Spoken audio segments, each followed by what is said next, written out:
May MP2 update ngayon 2026 na kailangang malaman ng lahat ng Pag-ibig MP2 investors.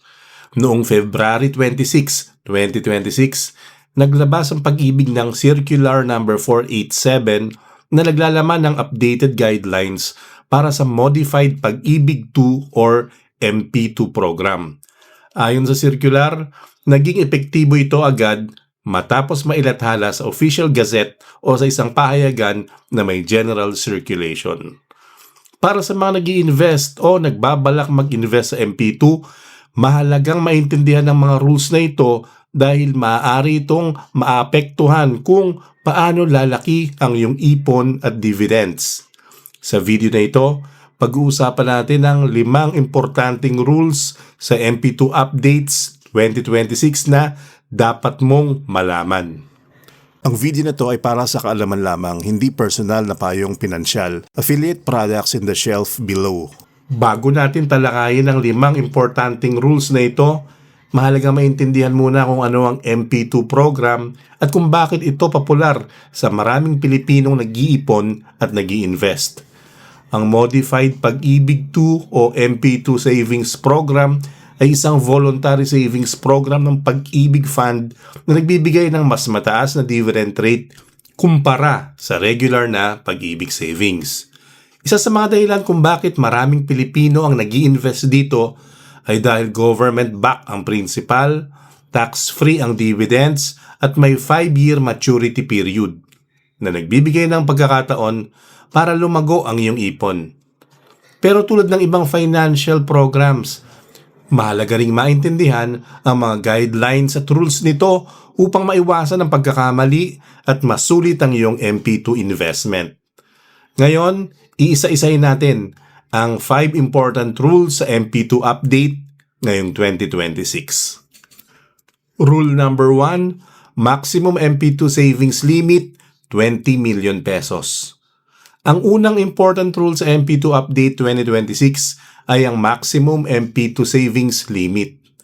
Ayon sa Pag-ibig Circular number 487, ang maximum total principal na maaaring ilagay ng isang miyembro sa MP2 program ay 20 million pesos. Mahalagang tandaan na ang limit na ito ay per member, hindi per account. Ibig sabihin, kahit magbukas ka ng maraming MP2 accounts, ang kabuuang principal ng lahat ng iyon ay hindi dapat lumampas sa 20 million pesos.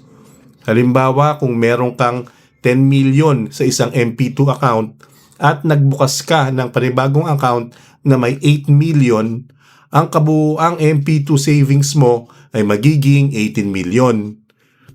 Kapag naghulog ka pa ng 3 million pesos, lalampas ka na sa limit.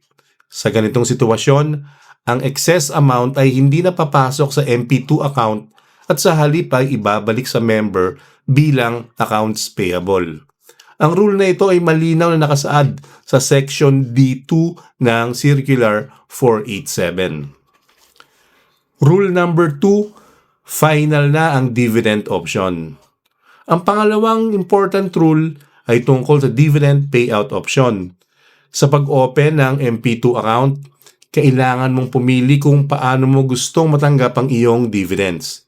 May 2 option, annual dividend payout or 5-year compounding of dividends.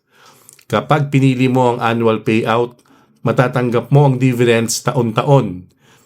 Kapag compounding naman ang pinili mo, ang dividends ay idinadagdag sa principal at lalago pa sa loob ng 5 taon.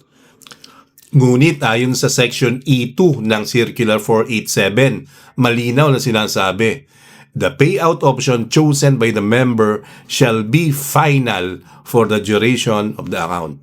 Ibig sabihin, kapag nakapili ka na ng option, hindi mo na ito pwedeng baguhin habang active ang iyong MP2 account. Kaya mahalagang pag-isipan ng mabuti kung alin ang mas babagay sa iyong financial strategy. Rule number 3, 50% pre-termination fee. Ang pangatlong important rule ay ang pre-termination fee sa early withdrawal. Tulad ng nabanggit sa guidelines, ang MP2 program ay may 5-year maturity period. Ang ideal na plano ay hayaan ang iyong savings na manatili sa program sa buong 5 taon para makuha mo ang buong benepisyo ng dividends. Ngunit kung ikaw ay magwi-withdraw bago matapos ang 5-year maturity at wala sa mga valid reasons na nakasaad sa guidelines, merong penalty na ipapataw sa iyong account. Ayon sa circular, 50% ng iyong earned returns ang kukunin bilang pre-termination fee.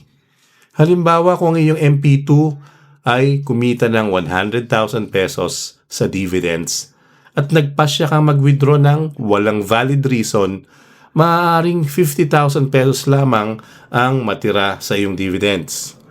Ang rule na ito ay nakasaad sa section G4 hanggang G5 ng circular. Dahil dito, mahalagang tandaan na ang MP2 ay medium-term savings program, hindi short-term account na pwedeng galawin anumang oras. Rule number 4, one-time MP2 rollover option. Ang pang-apat na rule ay ang MP2 rollover option. Kapag nag-mature na ang iyong MP2 account, matapos ang 5 taon, maaari mong piliin kung i-withdraw mo ang iyong savings o ipagpapatuloy ang investment.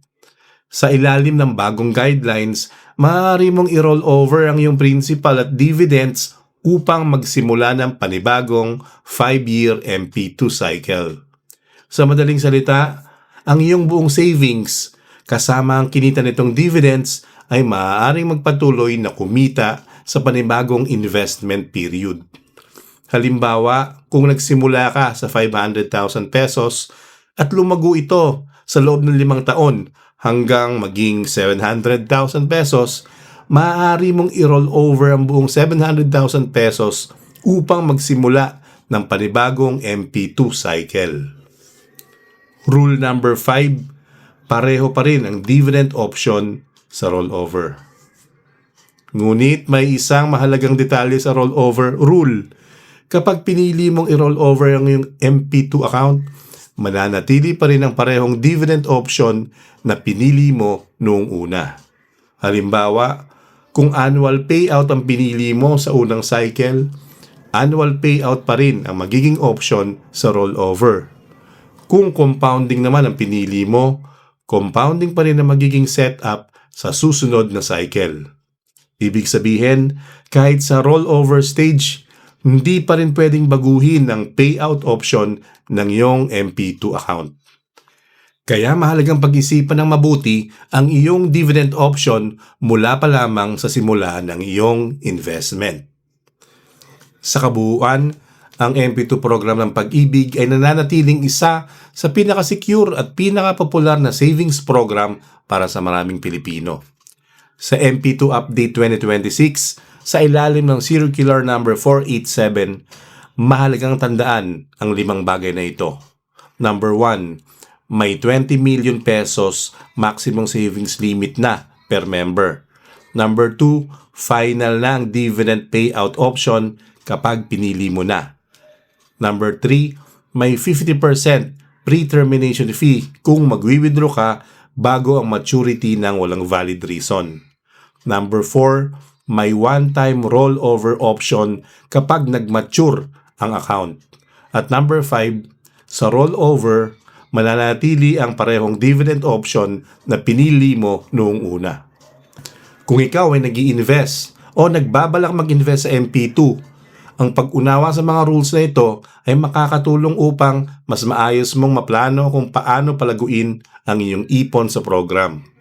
Ngayon gusto kong malaman ang inyong opinyon. Kung ikaw mag-i-invest sa MP2, alin ang pipiliin mo? Annual payout o compounding dividends? I-comment mo sa baba ang sagot mo.